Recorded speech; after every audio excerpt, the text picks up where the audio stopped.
If you like my lectures, please subscribe to my channel and share my lecture on some social media like Twitter. So today we will discuss mainly drug use for hyperlipidemia or antihyperlipidemic drugs. In previous lecture we have discussed that hyperlipidemia refer to abnormally elevated level of lipids in blood. Then we discussed the major lipid in the blood, the major types of lipid present in the blood, that is cholesterol, triglycerides and phospholipid.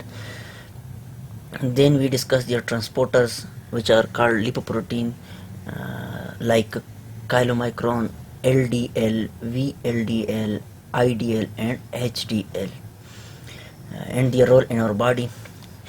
We discussed that VLDL is a bad because it carry cholesterol, triglycerides, etc. from liver into the blood, where the blood endothelium, where lipase enzymes which are present in our blood vessels endothelial lining, they act on these VLDL and extract triglycerides from them and cholesterol from these VLDL transporter, and hence elevate blood cholesterol level. And we discussed that HDL is a good lipoprotein transporter because it carries these cholesterols, triglycerides, etc. From our blood and take them into the liver, where they are used in the bile synthesis. So now we will discuss the different classes of lipid lowering drugs, that is the drug used to lower the lipid in our blood. So the first class is HMG-CoA reductase inhibitors, commonly known as statins. Now the example of drug present in this class are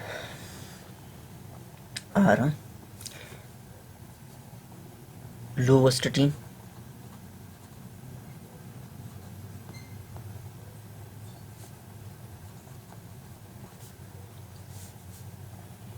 simvastatin,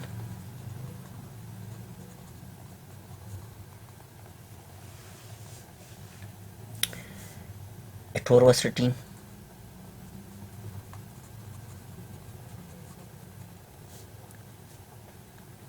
pravastatin,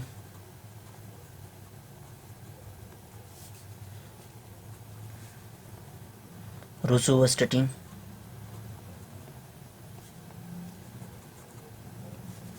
and fluvastatin. These two are electrons by nature and they are prodrugs.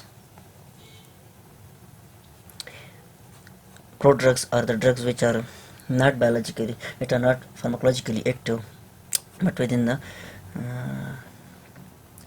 or within our body they are acted upon by different enzymes and they are converted into active drugs.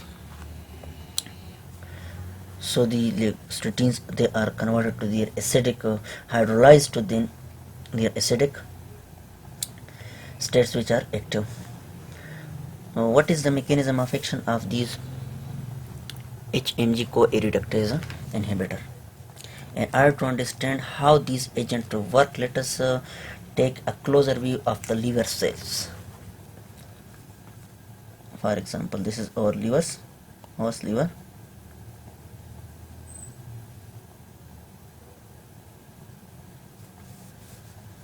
This is hepatocyte.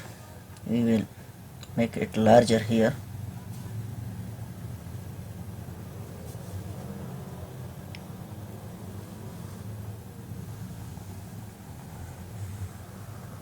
In order to understand what happens there. For example, this is our blood vessel.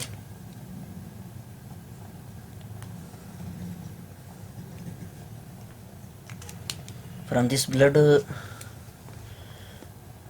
vessel, what happen? We will draw this glucose which is present here or here. Liver cell take up glucose from blood via glucose to sodium transporter.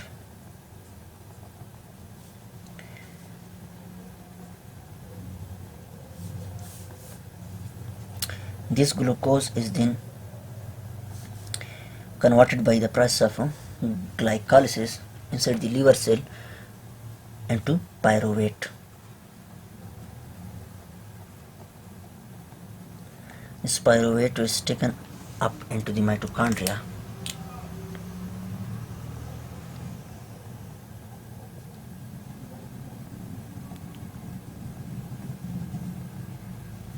And it is converted into acetyl-CoA.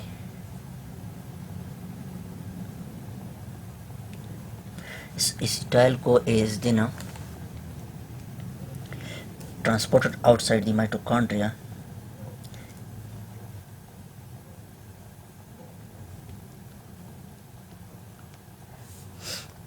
which is then converted to hydroxymethylglutaril-CoA or HMG-CoA.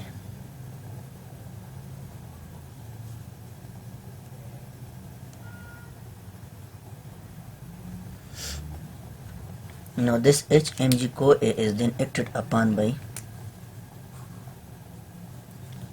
an enzyme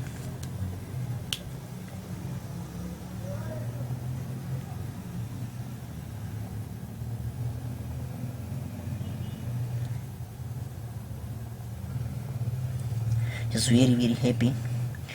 HMG-CoA reductase.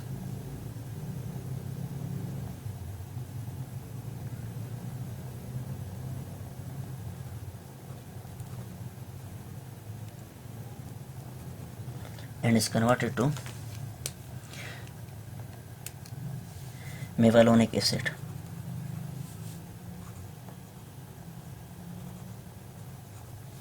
Which is a cholesterol precursor.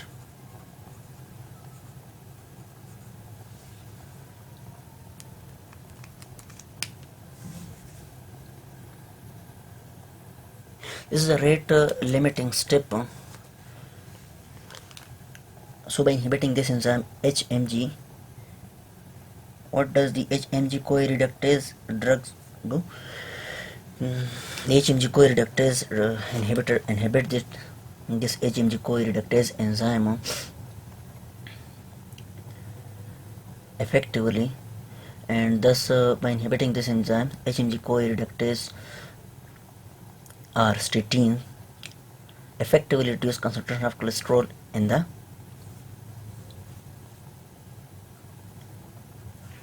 liver cells. To compensate this reduced production of cholesterol, liver cells start to produce LDL receptor, which in turn bind and neutralize and internalize LDL that is circulating in the blood. There is also LDL in this blood, so I will make rather this LDL is red.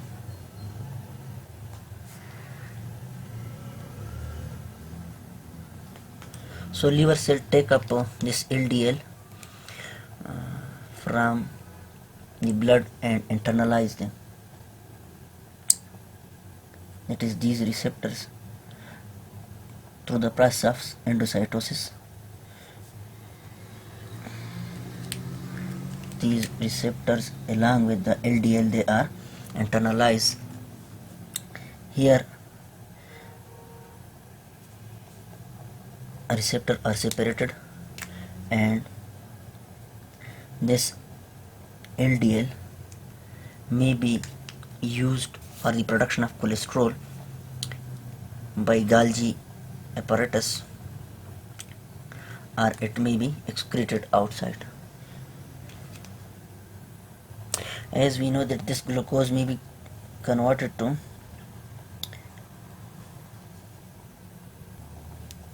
glycerol,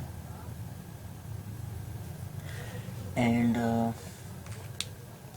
this mevalonic acid or mevalonyl CoA may be converted to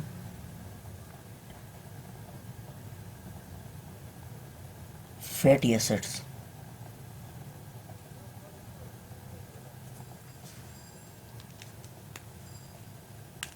So when these fatty acid and glycerol they are bind, they form monoacyl glycerol. For example, these are the fatty acids and this is glycerol. So monoacyl glycerol and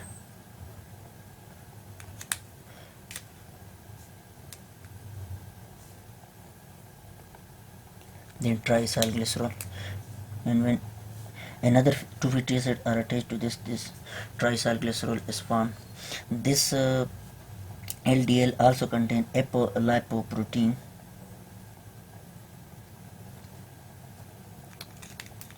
rather I will write it with another color, apoprotein.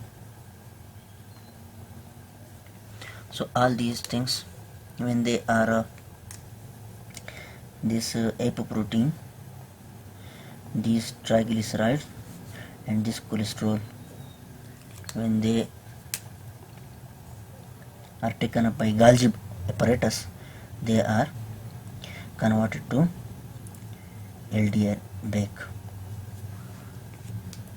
and then excreted out or secreted out, which is VLDL actually. So when cholesterol level will be low, when there will be no cholesterol available, and this LDL is also used for the synthesis of further cholesterol synthesis, for instance, and their fatty acids are taken to be converted to mevalonic acid and then to cholesterol. So HMG-CoA reductase inhibitors also decrease this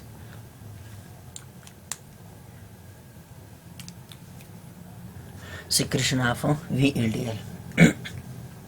Additionally, these statins is stopped. Additionally, this statin also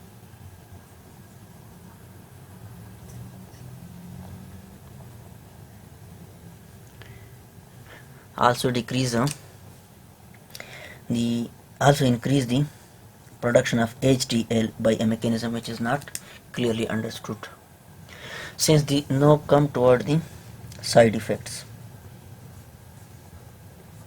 Since the statin they are metabolized in the liver, so they may elevate liver enzyme level, ALT and SGPOT level, thus leading to increased liver toxicity in susceptible patients. They may cause myopathy. Myopathy is a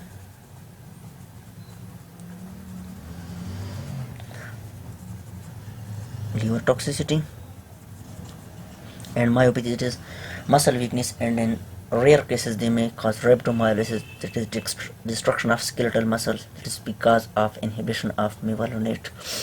What is the mechanism for the muscle weakness or rhabdomyolysis? Because of the decreased production of mevalonate,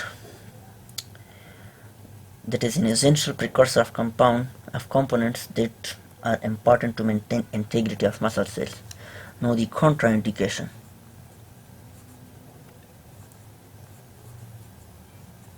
Statins are contraindicated in pregnancy and nursing mothers.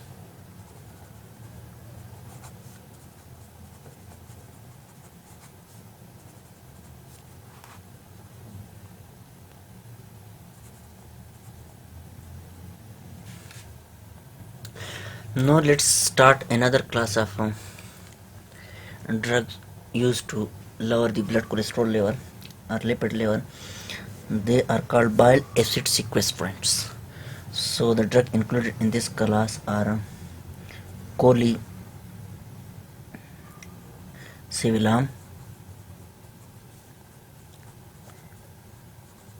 colestipol, and cholestyramine. As we know that bile acid is produced in the liver and stored in the gallbladder and then excreted into the gut, where they facilitate digestion and as you know friends, they, for example, this is our drug colesevelam or colestipol or cholestyramine. Yes, our drug bile acid sequestrant serve as anion exchange resins that bind negatively charged bile acid. These bile acids are produced, they are negatively charged. So our bile acid sequestrant are positively charged. They will bind with these bile acid and salt into the small intestine, and then they will form insoluble complexes and thus prevent the reabsorption of bile. This reabsorption of bile through portal vein, this is inhibited and in turn creates increased demand for production of bile juices. Since bile acid are made up of cholesterol, liver cell increase their number of LDL receptor to bring in more LDL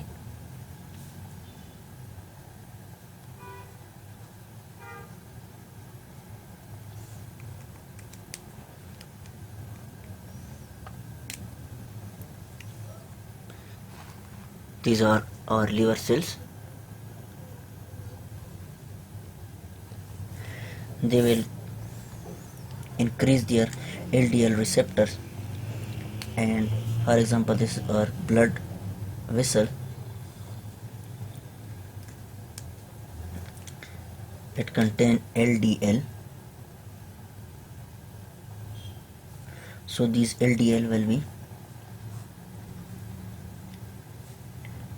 taken up by these receptor through the, and then they are internalized, and by the same way they are used for the bile acid production by the liver. So what will be the end result? End result will be the decreased LDL and decreased fatty acid, glycerol and cholesterol level in the blood. Now we come toward the side effects. They are these taken by the anion exchange resin and then excreted outside.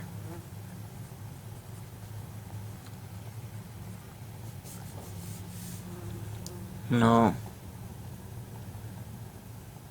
the side effects.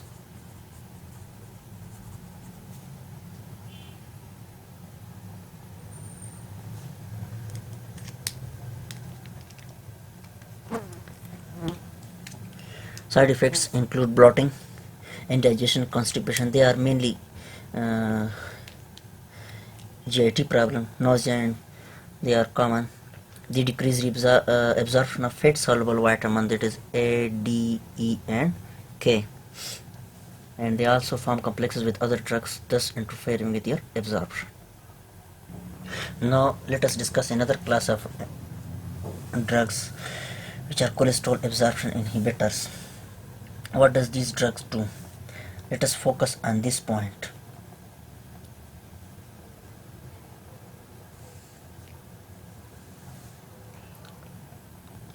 The only drug in this class is ezetimibe, and what happened in this at this point that this cholesterol will be reabsorbed to the intestinal wall and then will be carried through the portal vein into the liver.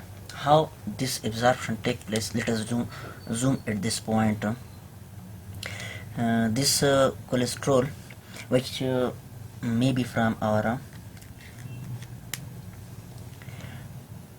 order to understand this process completely, let us know first what is the basic mechanism of cholesterol absorption in the free cholesterol that comes either from this bile acid or from our food, or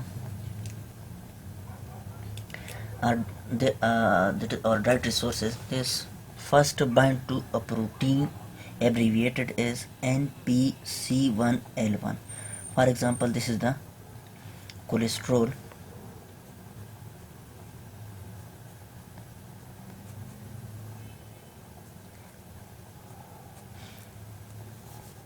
This will first bind there with NPC1L1 protein, which is located in the plasma membrane of the enterocytes present in the lumen of the intestinal wall. And this binding then trigger endocytosis. Then what happen? Endocytosis take place. Sorry. This NPC1L1 along with this cholesterol, I will write it cholesterol. This is endocytosed by these endothelial cell, by these enterocytes, and then when it is brought inside the NPC1, sorry,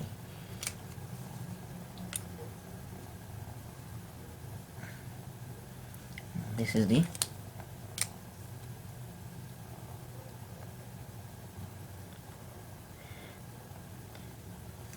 endocytosed combination open, and this cholesterol, it then separates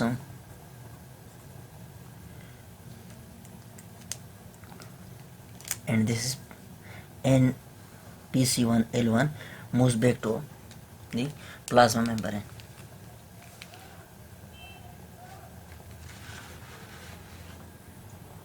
Cholesterol absorption inhibitors simply bind to this NPC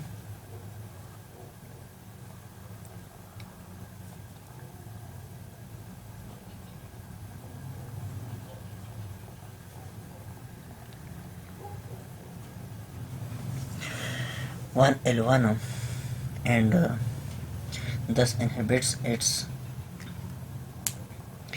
interaction with the cholesterol and with the colestyramine protein, which we have not discussed earlier. This NPC1L1 also interacts with colestyramine protein, which are present at the enterocytes plasma membrane. This colestyramine protein, they are attached with this plasma membrane. They actually cause the endocytosis by stretching this portion inward. They cause the endocytosis. So this ezetimibe inhibits with the NPC1L1 and it inhibits its interaction with the cholesterol as well as with the NPC1L1 with the colestyramine protein, that is AP2 complex, and thus there will be no cholesterol moving back to the liver, and hence it increased liver cholesterol demand, because cholesterol level in the liver is decreased, so it will take up cholesterol from the circulating blood by increasing LDL receptors. So as a result, the net in cholesterol level in the blood will be decreased. Side effects, they are milder as compared to statins, which make ezetimibe as a greater drug as compared to better drug as compared to statins. Now let us move on to another class of drug, the PCSK9 inhibitors. PCSK9 is an abbreviation for enzyme that is circulating in the blood that bind to LDL receptors on the surface of a liver cell. This is the PCSK9 enzyme is bind to the LDL receptor present on the surface of the liver, and thus promotes the degradation of the LDL receptor. In other words, the activity of PCSK9 reduces the removal of LDL from circulation, because these receptors are taking up constantly the LDL from circulation or from blood and carry these LDL inside the liver. So the PCSK9 activity on these receptor will degrade these receptors, so there will be no more receptor to take up these LDL from the circulation and into the liver. As a result, the LDL liver and the blood will be high.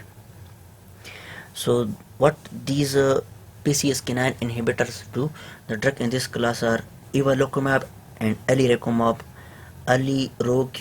These are monoclonal antibodies. They bind to these PCSK9 enzymes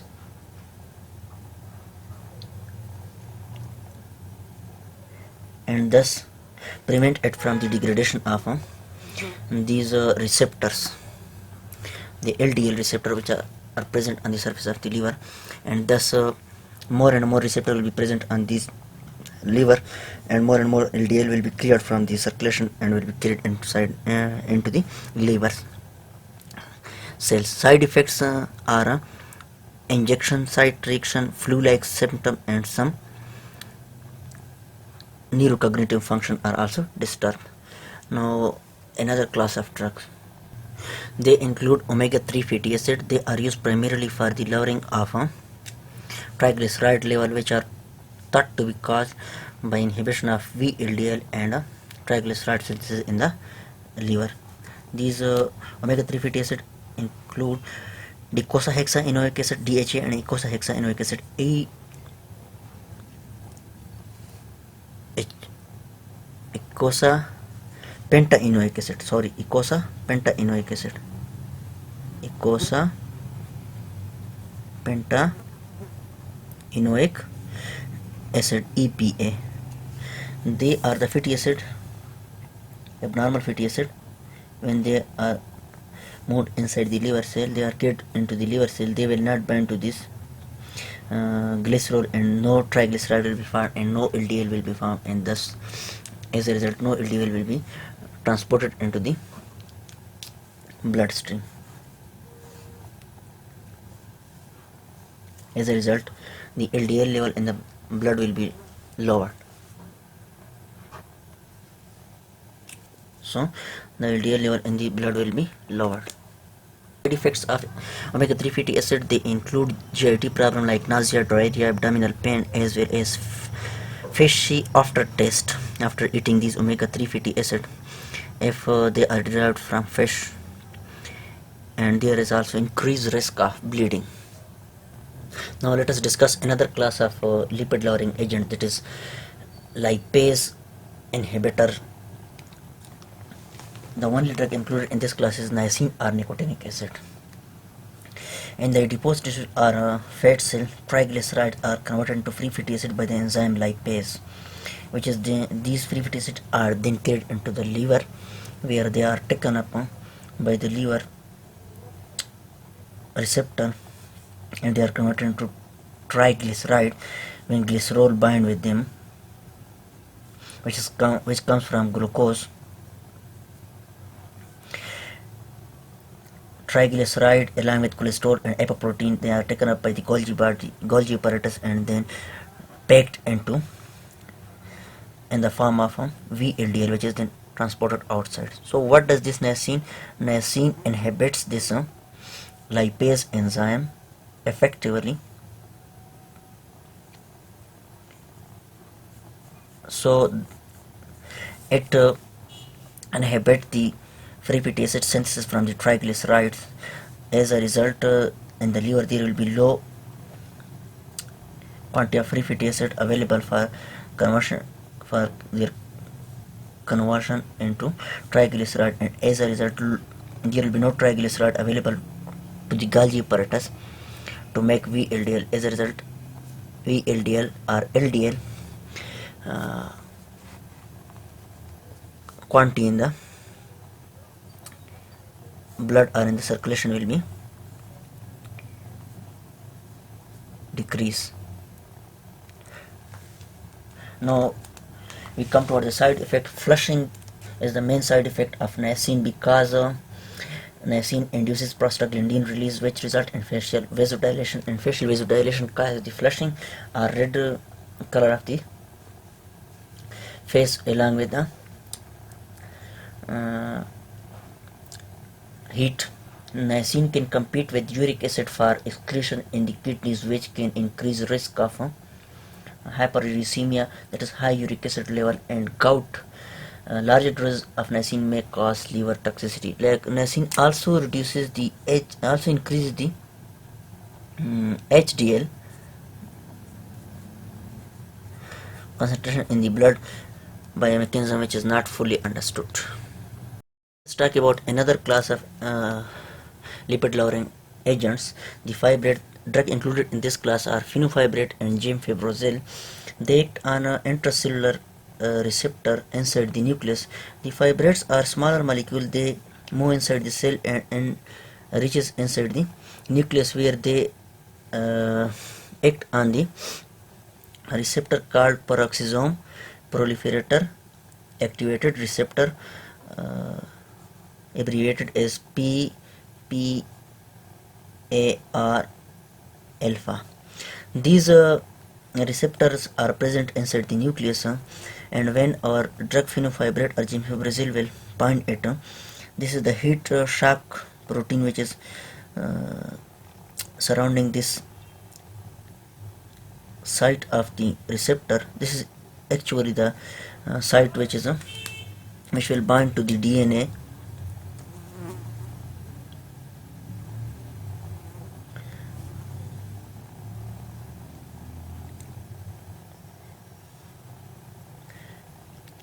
When fenofibrate will bind to this receptor, this heat shock protein will be dissolved, and now this receptor is activated and it will bind in this way.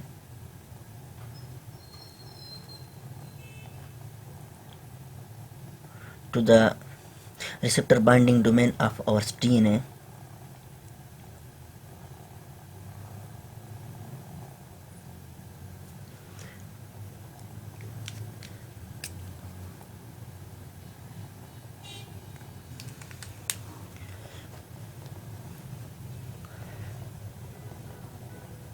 Where it induces activation or inhibition of certain genes that result in synthesis of protein or enzymes involved in metabolism. For example, fibrate activate gene expression, or this receptor activate gene expression involved in the synthesis of enzyme lipoprotein lipases, which in turn increase the removal of triglyceride from circulation and their breakdown to fatty acid.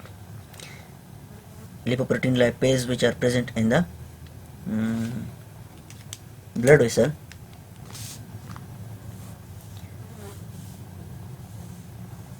blood endothelial wall, there are lipoprotein lipases.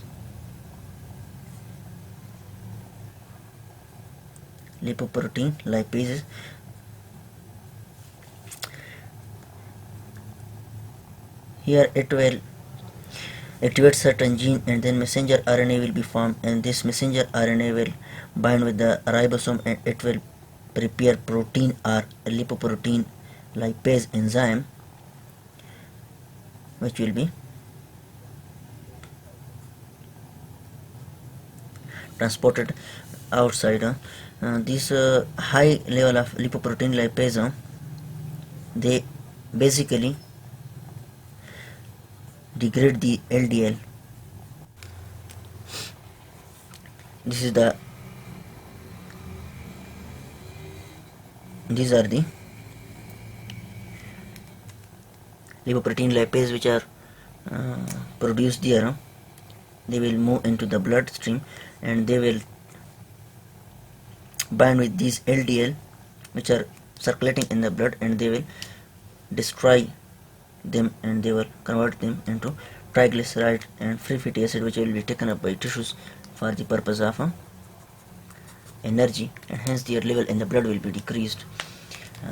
Fibrate also increase the ApoC3 production, which inhibit the free ApoC3 production, which inhibit the lipase enzyme in the in the fat tissue, and thus inhibit the